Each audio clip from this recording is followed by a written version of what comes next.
Selamat siang. Kembali lagi ya bersama saya Erna Dwi Cahyati. Nah, di sini saya akan mereview buku Agama Bahai. Sebelum saya mereview buku Agama Bahai, saya ingin bercerita sedikit tentang teman saya. Jadi pada tahun 2017, waktu Erna masih menjadi mahasiswi, kebetulan mendapat kesempatan untuk ke Bogor, yaitu Cisarua. Di sana ketemu sama yang namanya Kak Fuad. Sebenarnya banyak banget sih, selain ketemu dengan Kak Fuad juga beberapa teman-teman Gus Durian yang ada di Indonesia. Nah, di sini saya awalnya kaget, ternyata Kak Fuad itu agamanya Bahai gitu kan. Waktu itu saya belum tahu Bahai itu apa gitu kan, karena selama kuliah memang dibahas beberapa agama kayak agama Shinto, terus Taoisme dan lain sebagainya. Nah, langsung tuh dikasih bukunya, ini punya buku agama Bahai gitu. Nah, akhirnya saya ada panggilan jiwa untuk ya sedikit berbagi tentang apa sih itu agama Bahai. Dan ternyata emang agama Bahai itu udah ada di Indonesia, termasuk yang paling banyak itu di Banyuwangi. Ada datanya. Ini datanya bisa dicek di sini. Nah, setelah itu akhirnya saya sangat senang ya, karena saya itu paling senang kalau dikasih buku. Setelah saya baca-baca, ternyata memang bermanfaat banget gitu. Oh iya, ada Bahai gitu.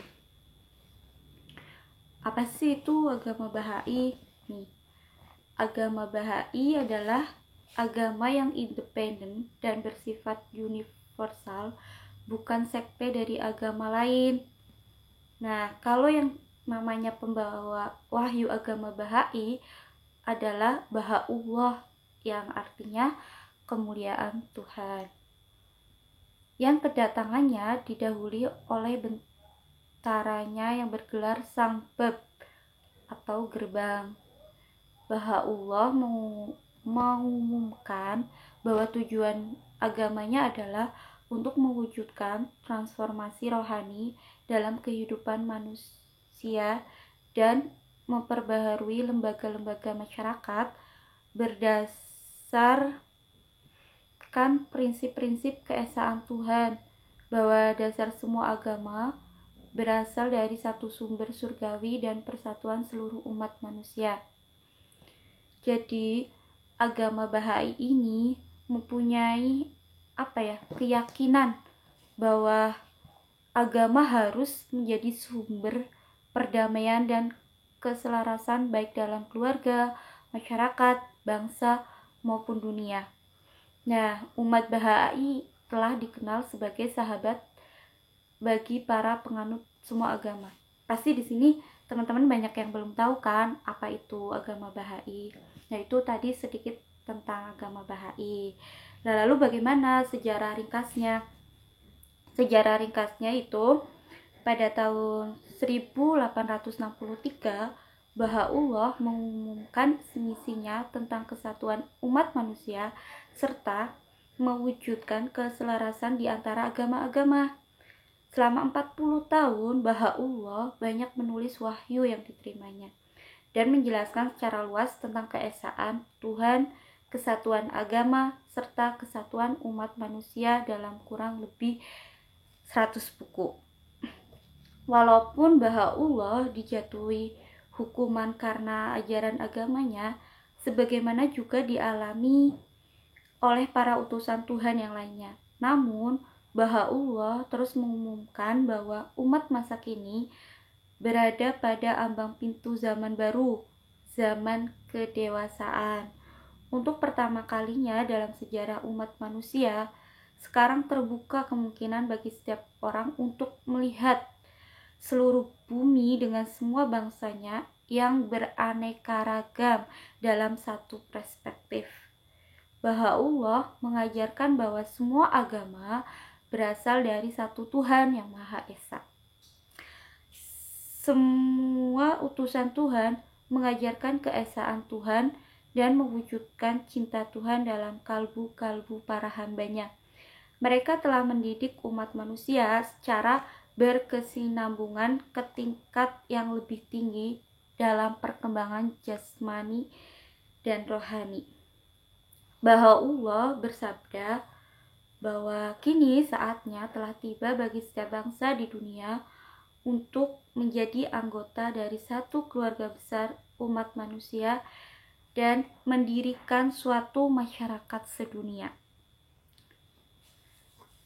Bahkan dalam surat wasiatnya, Baha'u'llah menunjuk putra sulungnya, Abdul Baha, sebagai suri teladan agama Baha'i, penafsir yang sah atas tulisan sucinya, serta pemimpin agama Baha'i setelah beliau wafat pada tahun 1892 di Bahji yang berada di Tanah Suci. Sejak tahun 2008, makam-makam suci Baha'i telah diakui sebagai warisan budaya dunia oleh UNESCO. Nah, jadi sangat menarik ya teman-teman sejarahnya agama Baha'i. Karena waktu itu Erna itu nanya-nanya kan sama Kak Fuad, Kak, agama Baha'i itu gimana sih gitu kan. Erna pernah baca tapi pengen denger secara langsung gitu. Terus malah dikasih langsung bukunya gitu, ini buat kamu aja buat dibaca gitu kan. Oh, ini buat Erna, iya gitu. Akhirnya dengan senang hati saya ingin mereview, berbagi sama teman-teman di sini. Nah, makam suci Baha'u'llah itu seperti apa? Di sini ada nih, di buku ini. Ini makam suci Baha'u'llah.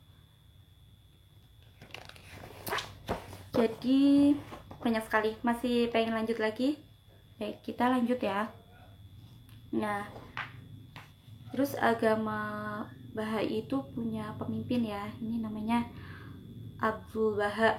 Nah, hamba kemuliaan pada tahun 1911 sampai 1913 melakukan perjalanan ke Mesir, Eropa, Amerika Utara untuk mengumumkan misi Baha'u'llah mengenai perdamaian dan keadilan sosial kepada umat semua agama. Berbagai organisasi pendukung perdamaian dan para pengajar di universitas-universitas, para wartawan, penjabat pemerintah, serta khalayak umum lainnya. Di sini Abdul Baha yang wafat pada tahun 1921 dalam surat wasiatnya menunjuk cucu tertuanya, yaitu Zohri Effendi Rabbani, sebagai wali agama Baha'i dan penafsir ajaran agama ini hingga wafatnya pada tahun 1957. Zohri Effendi menerjemahkan banyak tulisan suci. Dia juga membantu didirikannya lembaga-lembaga masyarakat Baha'i yang berdasarkan pada ajaran Baha'i di seluruh penjuru dunia. Abdul Baha dan Zohri Effendi dengan setia telah menuntun agama Baha'i sesuai dengan ajaran-ajaran Baha'u'llah dan memelihara kesatuan umat Baha'i sehingga tidak ada sekte ataupun aliran di dalam agama Baha'i. Sehingga setelah Zohri Effendi sesuai dengan amanat dari Baha'u'llah, umat Baha'i dibimbing oleh lembaga internasional yang bernama Balai Keadilan Sedunia. Agama Baha'i pertama kali tiba di wilayah Indonesia pada tahun 1885. Nah, ini yang namanya Gedung Balai. Ini gedung balai. Dan ini makam Sang Bab yang tadi sudah saya ceritakan. Nah, tulisan suci Bahai itu seperti apa sih? Nah, di sini tuh dijelasin juga. Salah satu keunikan wahyu agama Bahai ialah semua tulisan suci masih tersimpan dengan baik dalam bentuk asli yang disahkan oleh Bahaullah sendiri, sehingga tidak ada keraguan atas keasliannya.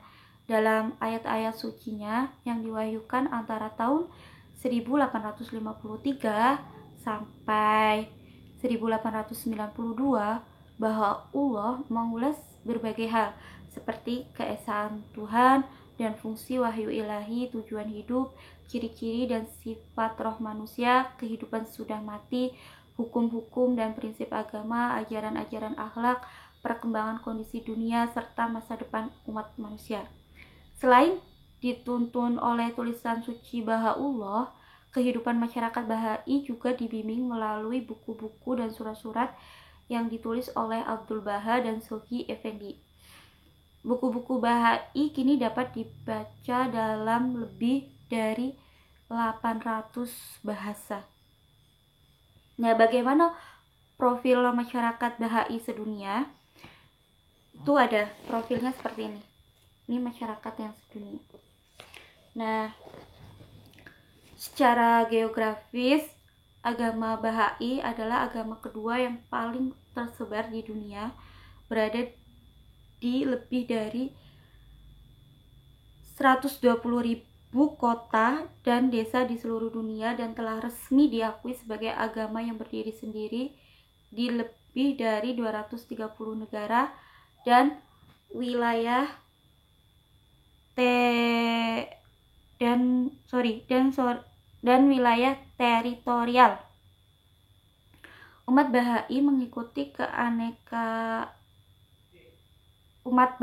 juga mengikuti kerangka administrasi yang ditetapkan oleh Bahaullah yang terdiri dari lembaga yang dipilih secara bebas tanpa melalui pencalonan atau kampanye dan lembaga yang ditunjuk sebagai penasehat. Lembaga yang dipilih ini dikenal dengan sebutan Majelis Rohani yang terdapat pada tingkat lokal dan nasional yang dipilih setiap tahun, dan yang di tingkat internasional dikenal dengan nama Balai Keadilan Sedunia, dipilih oleh para anggota Majelis Rohani Nasional di seluruh dunia setiap 5 tahun di konvensi internasional. Lembaga-lembaga itu bermusyawarah dan membuat rencana bersama masyarakat demi kesejahteraan, pendidikan rohani, dan perkembangan sosial bagi seluruh masyarakat di lingkup tanggung jawab mereka, dan mereka dianjurkan untuk meningkatkan kemajuan dan kesejahteraan seluruh umat manusia. Para penasehat yang ditunjuk untuk periode tertentu adalah orang-orang yang berpengetahuan dan berpengalaman untuk memberi semangat dan nasihat kepada majelis-majelis dan masyarakat Bahai. Mereka tidak mempunyai kedudukan sebagai ulama ataupun pendeta dan tidak mempunyai kuasa maupun wewenang atas majelis. Selaras dengan prinsip kesatuan umat manusia, semua kegiatan masyarakat Bahai terbuka untuk semua kelompok masyarakat dari latar belakang agama, ras, dan suku apapun. Nah, di sini nih, agama Bahai itu memang kalau bagi orang awam itu mungkin aneh ya, maksudnya bukan aneh, kayak bukan agama gitu, tapi sebenarnya agama. Salah satu kegiatan utama masyarakat Bahai adalah doa bersama yang dilakukan bersama dengan masyarakat dari berbagai latar keyakinan dan agama. Kegiatan ini bertujuan untuk memenuhi kerinduan setiap kalbu untuk berhubungan dengan penciptanya dan bergabung dengan sesamanya dalam doa dan menghadapkan kalbu mereka pada Sang Pencipta. Untuk mendukung pertumbuhan karakter yang bermoral pada anak-anak dan mempertahankan kelembutan hati mereka, Masyarakat Bahai mendukung diadakannya kelas rohani bagi anak-anak di lingkungan mereka. Kelompok-kelompok pemberdayaan moral remaja diadakan untuk membantu para remaja melewati masa yang paling kritis dalam kehidupan mereka dan mengarahkan energi serta semangat mereka ke arah kemajuan peradaban. Sedangkan untuk usia dewasa, pembelajaran dilakukan dalam kelompok-kelompok belajar dari berbagai latar belakang. Dengan demikian, memungkinkan orang-orang dari latar belakang yang beragam itu untuk maju bersama dalam mempelajari dan menyelidiki bagaimana menerapkan prinsip-prinsip dan nilai-nilai moral yang bersifat universal dalam kehidupan mereka baik sebagai individu maupun masyarakat. Masyarakat Bahai telah diakui dan diberi penghargaan oleh berbagai pemerintah di seluruh dunia atas upaya dan dedikasinya dalam membantu meningkatkan pendidikan, mendorong kemajuan kaum wanita, mengurangi kemiskinan, dan memperjuangkan perdamaian. Pendidikan bagi semua usia ada juga nih. Jadi ini benar-benar manfaat banget ya guys. Terima kasih buat Kak Fuad sampai saat ini karena belum bisa membalas jasa baiknya Kak Fuad. Semoga segala kebaikan Kak Fuad dibalas oleh Allah yang lebih banyak lagi. Karena benar-benar ya, buku itu ilmu pengetahuan dan jendela dunia. Jadi kita harus banyak-banyak membaca ya, agar kita itu tidak mudah menjadi orang yang menghakimi sesuka kita, berkomentar sesuka kita. Kita punya referensi yang kuat dan kita sudah tidak asing lagi dengan hal yang berbeda. Nah, ini banyak banget ya komunitas agama Bahai secara internasional maupun nasional. Apa sih ajaran-ajaran agama Bahai? Banyak banget. Ada keesaan Tuhan, ada juga kesatuan umat manusia, kesatuan dalam keanekaragaman, dasar semua agama adalah satu, dan sifat dasar manusia dan keluhurannya. Dan di agama Bahai pun ada sembahyang wajib, puasa, dan doanya. Nama komunitas yang internasional itu namanya Bahai International Community. Kalau disingkat itu BIC. Big. Komunitas internasional. Nah, ikan ya udah dijelasin ajaran-ajarannya. Bahkan ini menarik banget di agama Bahai. Keselarasan antara ilmu pengetahuan dan agama. Kita perlu belajar banget nih guys. Agama Bahai itu mengajarkan bahwa ilmu pengetahuan dan agama saling menunjang. Agama tanpa ilmu pengetahuan akan menjadi takhayul dan kefanatikan. Sebaliknya, ilmu pengetahuan tanpa bimbingan agama akan kehilangan tujuan moral dalam penggunaannya dan dapat membawa kehancuran. Nah, ini ada dari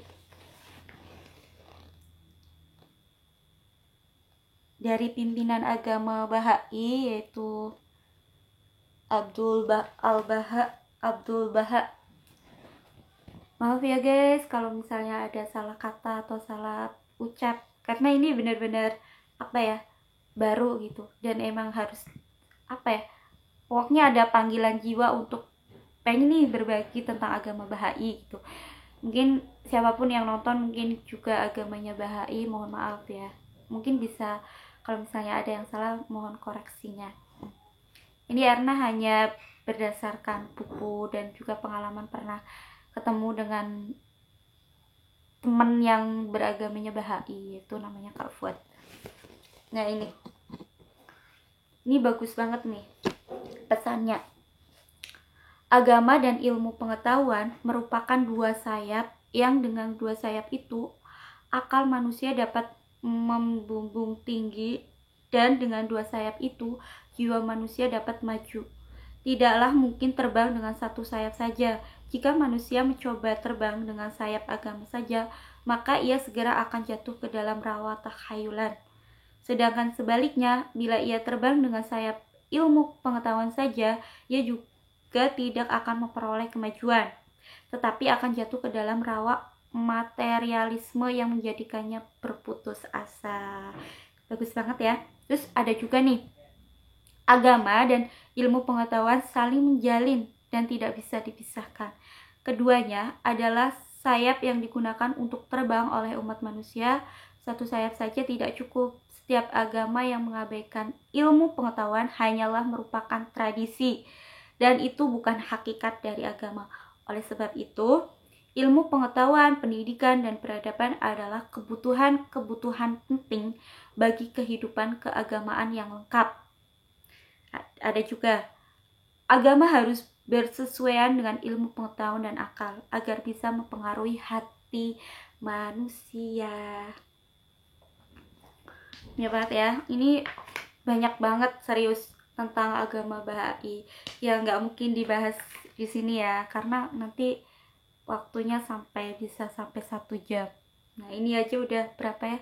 Udah 20 menit lebih. Jadi singkat aja ya. Jadi agama Bahai itu benar-benar ada gitu. Dan kita tidak boleh memandang orang lain itu berdasarkan agamanya, tidak boleh. Tapi kita harus benar-benar bertoleransi, tapi bukan bertoleransi yang pasif ya, bertoleransi yang aktif, dalam arti ketika kita ingin membantu orang itu ya jangan dilihat dari agamanya. Misalnya nih ada bencana dari agama Kristen, cuma gara-gara agamanya Kristen kita jadi nggak membantu, nggak boleh kayak gitu. Oh ya, ini ada rumah ibadahnya ya, agama Bahai itu ada di banyak banget nih, ada di Frankfurt Jerman, ada di Apia Samoa Barat. Ini di sini tuh lengkap banget, pokoknya ada banyak lah, dan ini benar-benar bermanfaat banget nih. Ini benar-benar bermanfaat banget pokoknya. Karena dari bukulah ini jadi tahu. Ini bagus banget rumah ibadahnya.